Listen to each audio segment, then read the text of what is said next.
Good morning. This is Daniel. Welcome to Park Talks. Park it, and let's talk about it.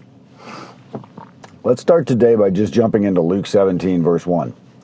Jesus said to his disciples, "Things that cause people to stumble are bound to come, but woe to anyone through whom they come." He says, things that cause people to stumble. You think he's talking about sticks in the woods and roots? Well, those are stumbling blocks if you're running through the woods. Yeah. Could you see them coming? Sometimes. If they're illuminated, probably. If they're in darkness, you ever run through the woods at night? Faceplant. Pick your toes up. Faceplant. Pick your toes up. Faceplant. Pick your toes up. Yeah. Okay, so things may cause people to stumble, sin, return back to an old life, fail in their Christian walk. They're bound to come. Jesus said this. This is the guy who knows everything, start to finish, beginning to end. You think that's only talking about heathens? Or you think you could also be talking about those who are the called, the chosen, those who call themselves Christians, those who go to church, those who have a religion, those who have a relationship with God? Do you think he's talking about them too? Absolutely. Yeah. Could it be things of the old that cause people to stumble? Well, yeah. Or things of the new?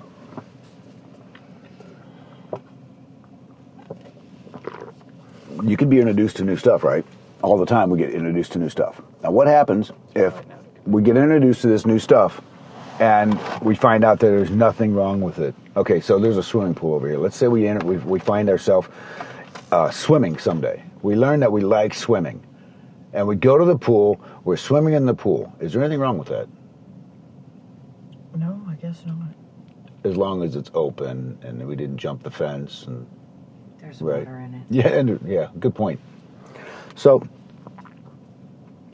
but that's something new. We learned about swimming, so now we want to swim. As we develop in life, new things get introduced to us all the time. When I was younger, about 14 years old, I got introduced to tobacco. Am I saying there's anything wrong with it? Well, if you want to have a healthy lifestyle, if you don't want to be broke, financially busted, spending anywhere from when I started 75 cents, 50 cents, all the way up to what is it today? $4, $5, $6 a pack? Oh gosh, I don't know. They are kind of pricey though, aren't they? Yeah, I don't know how pricey. I haven't bought a pack of cigarettes to my knowledge. Well, I bought a pack for a buddy of mine one time. Not for him, I picked him up for him, and I know they were more than $5 because he gave me $5 or $6, and I took him a little bit of change back. Oh wow! Yeah. But I don't have that. And that was a couple years ago. Okay. Now, is that something that could cause someone to stumble? Could be. Now, let's totally side shift. If we know the bad's coming, Jesus even says that we're going to be hit by it. Tell me what is grit? Grit. Not grits, grit. There are 5 characteristics I could find. Isn't grit the strength to hang on tight? The courage. When you think of strength to do it. Yeah, when you think of courage, you may think of physical bravery, but there are also many other forms of courage. What about consciousness? Consciousness is definitely the personality trait of being thorough, careful, or vigilant. Perseverance, resilient. You also say a person who has a lot of grit for something has passion for what they're doing. I would add in there meaning, but we'll touch that in a little bit. If someone has grit, they have determination and courage to continue doing something, even though it's extremely difficult. Hey, finishing a marathon is extremely difficult. You got to have grit to train and do it. Even a 5K. Even a 5K. Yeah, for some, yes. For some, yeah. I'll get Nancy doing 5Ks. Perseverance. A personality trait characterized by perseverance and passion for achieving long-term goals. Grit, essentially working strenuously to overcome challenges and to maintain effort and interest over time, despite failures, adversaries, and plagues that plagues the process.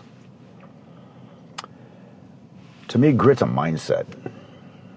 And that mindset I pull out of Colossians 3:23. Whatever you do, work heartily as for the Lord and not for men. That's a mindset. Your action may be helping others, but mentally, you're being the love of Christ. You're being the example of Christ. Grit refers to the ability to persist after many setbacks. Grit is related to the mindset in that if one believes that failure is due to their fixed trait, there is no reason to try again. Conversely, individuals with growing mindset are more likely to be resilient and have more grit. With growth mindset are more likely to be resilient and have more grit. I asked this question. I said, would you rather have natural talent or grit? What do you think? Oh, definitely grit. You wouldn't want to just be naturally talented to play the cello and make millions of dollars a year playing the cello? Oh, heck no, because your perseverance and your hard work will outdo natural talent any day, because most people that are naturally talented on something, a lot of times they don't, step forward to do it. They might be great at playing the cello, but man, they can't balance a checkbook or drive a car or walk a straight line or... Well, no, they just think that their natural talent will... Get them where they need to be, yeah. Yeah, and that's not necessarily true. I knew a swimmer that was like that, naturally talented in swimming, but didn't have the heart nor the grit determination to do it. Now, what if you had somebody who has both natural talent and grit? Can they cohabitate? Yes. That's what we would call professionals. That's a professional. They recognize they may be a dynamic swimmer, and then they have the grit to endure even the hard stuff and make it through. Plus, teach others. I mean, a book I read one time, it says the greatest masters are not the ones that create the most followers. The greatest masters are the ones that create the most masters. Greatest teachers aren't the ones that have the most students. Well, it's the same way with leaders. Yeah. Leaders are only great if they pull other people up to be leaders. If you got to teach them to be leaders. Empower people to be. Because, okay, if you know something, you can teach it, right? You would think so. If you know how to swim, you can teach people how to swim, right? You know how to run, you can encourage somebody how to run. You've done it, right? All right. So if you're a leader, and I don't mean a natural leader, I mean a leader, somebody who has bit the bullet and got there the hard way, pulled herself up, we'll say by the bootlaces, all right, climbed the ladder.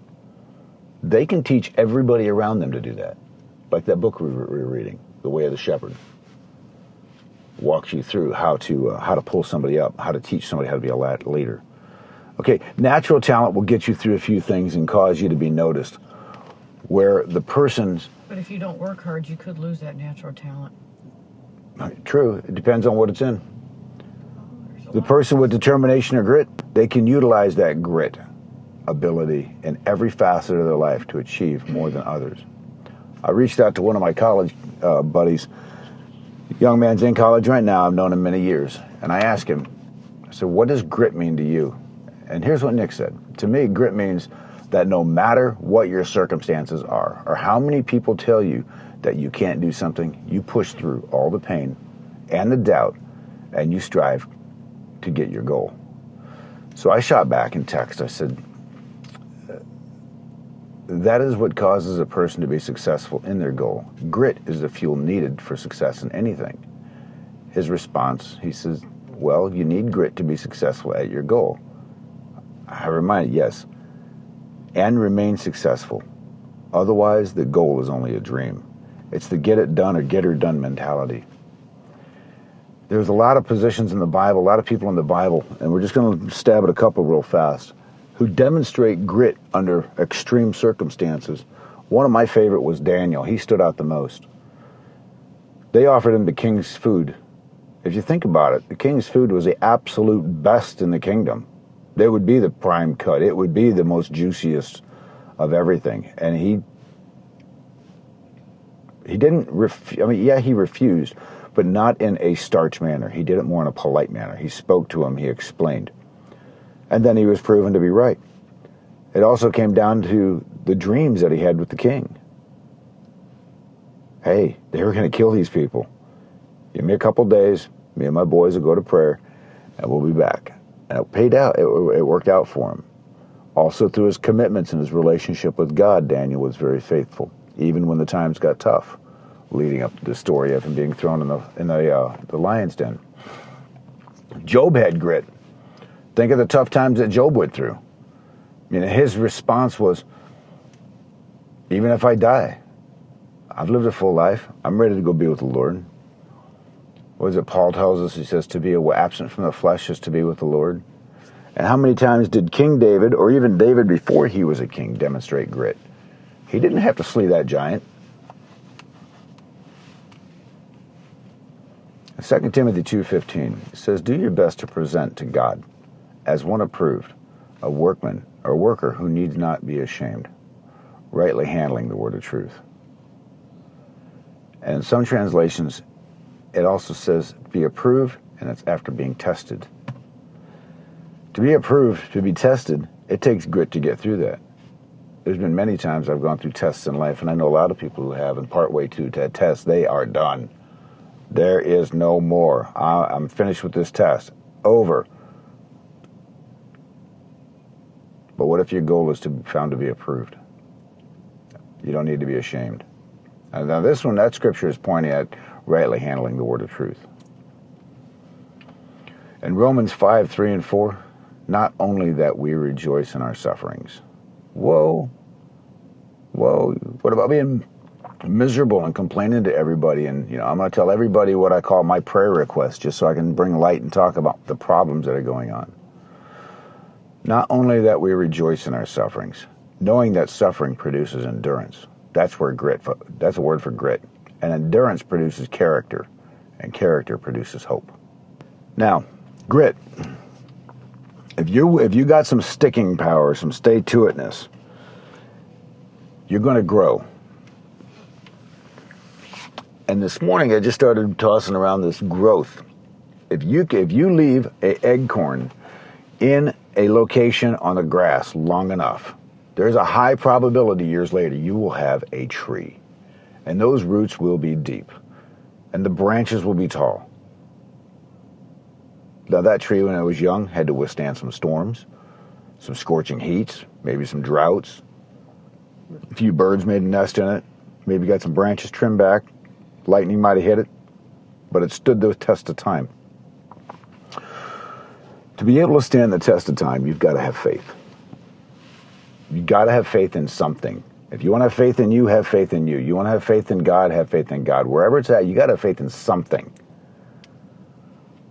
Faith and grit working together causes growth over time. Now, when you have that faith in God and you dig in with grit, no matter what's going on, I am going to stay the line. I'm not giving up. I'm not going to denounce God, refute God, argue God. I am still going to, like the scripture said a little bit ago, in the tough times, I'm going to give him praise. There are several areas in life that when faith grows, you'll grow in grit, love, peace, joy, happiness, giving, self-control, and many more. Those are just a few I found. But they take time. It's not a magic pill. There's something that grit doesn't know. It has no contact with I can't. I can't is the first symbol of doubt, giving up, failure, incompletion. With that one single thought, I can't, it can and it will affect the determination of the person,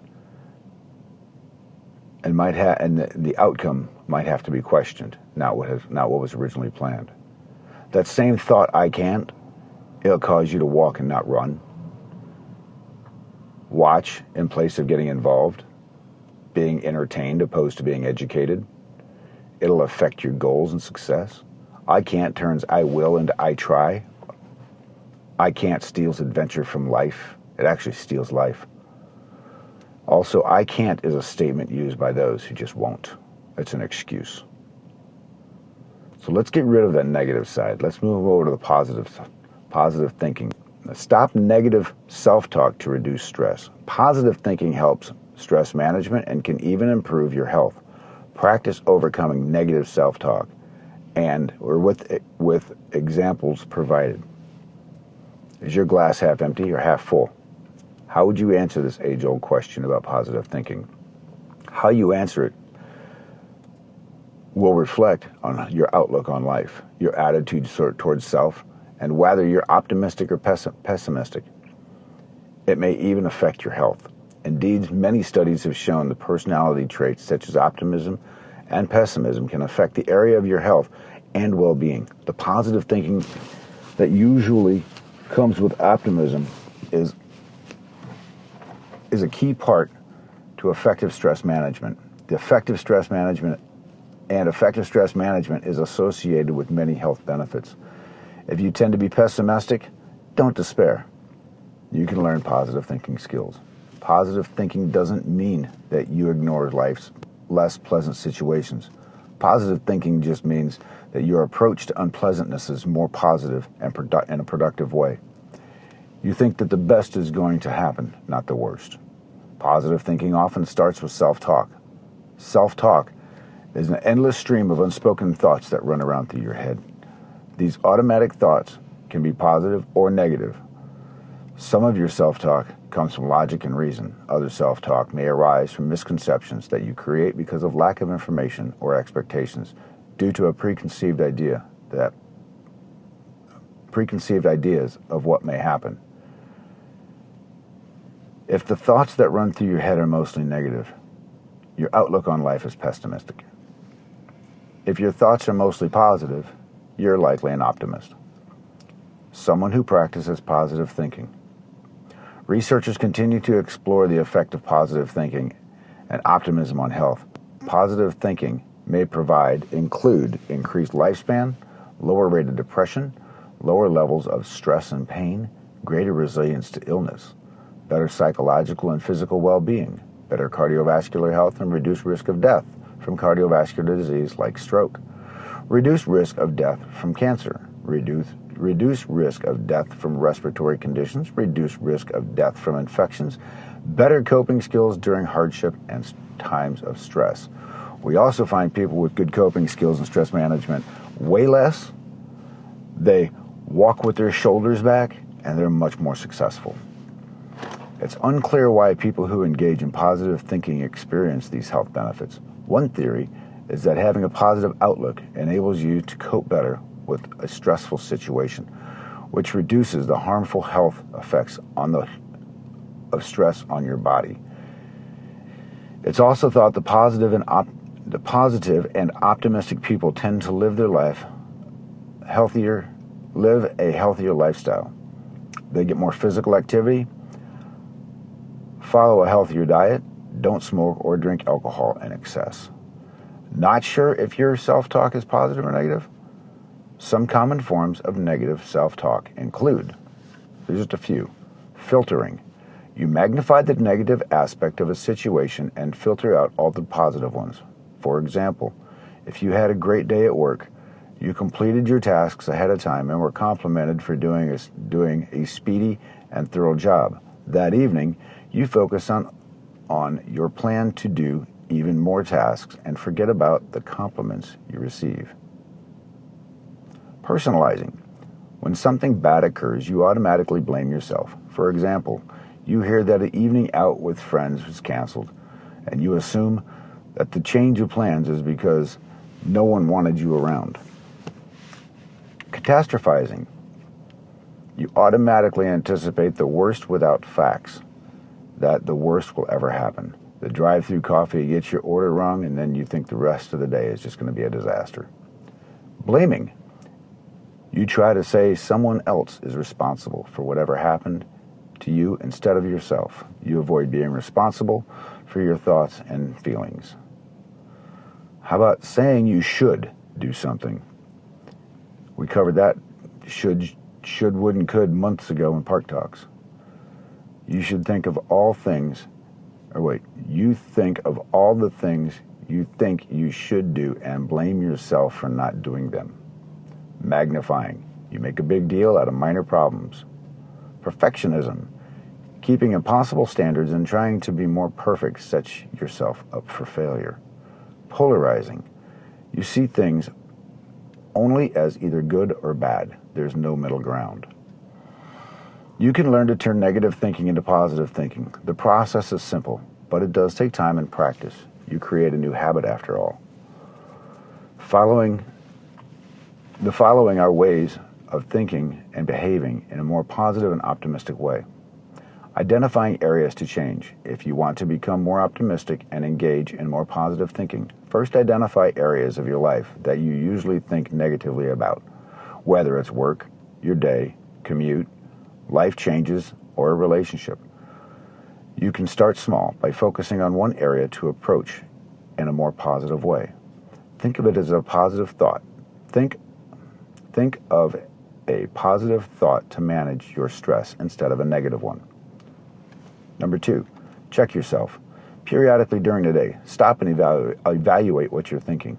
If you find your thoughts are mainly negative, try to find a way to put a positive spin on them. Next, be open to humor. Give yourself permission to smile or laugh, especially during difficult times. Seek humor in everyday happenings. When you can laugh at life, you feel less stressed.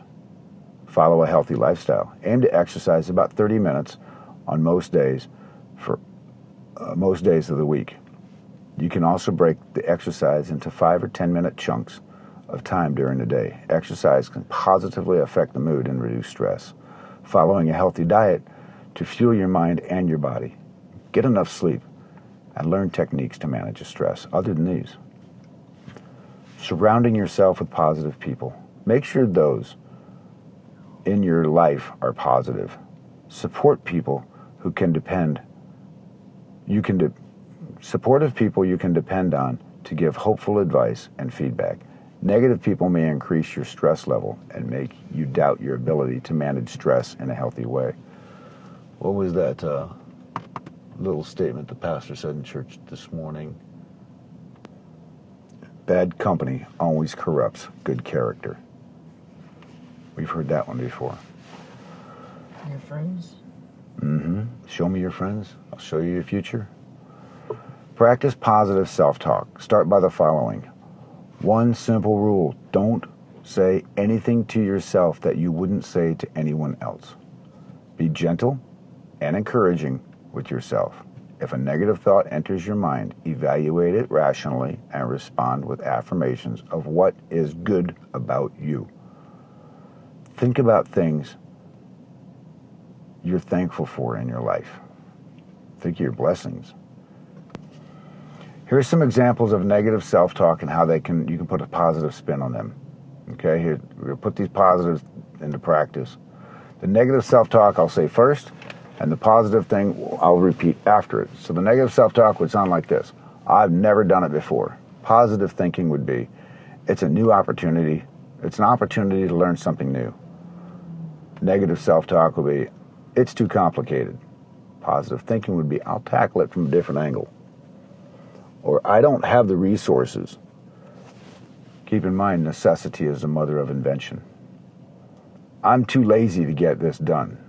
Or, I couldn't fit it into my schedule, but I can re-examine some priorities.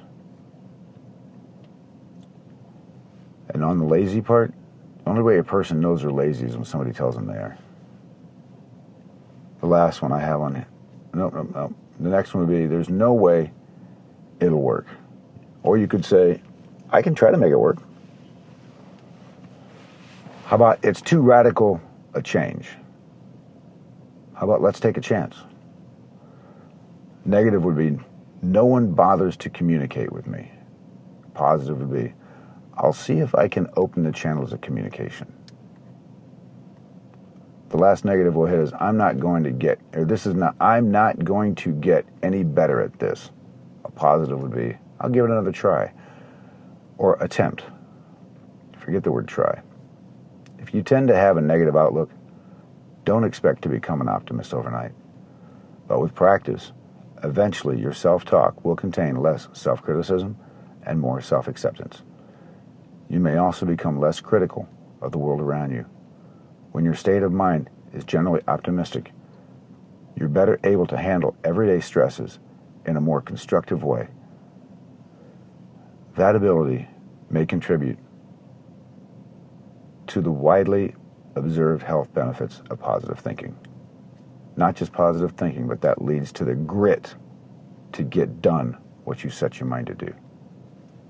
The only way to accomplish your dreams is turn it into something that you really want done. Make it a goal. The difference in a dream and a goal is you write it down. Viktor Frankl says when you give meaning to anything in life, it eliminates the suffering. I like that when he said that in the book, Man's Search for Meaning. That's grit. That's get it done. To get to that point, you need to eliminate the I can't. Eliminate I'll try. If you're going to do something, say you are. If you're not going to do something, say you are. Eliminate the maybe. This is Daniel with Park Talks. Thanks for joining this week. Have a great day, everybody, and be blessed.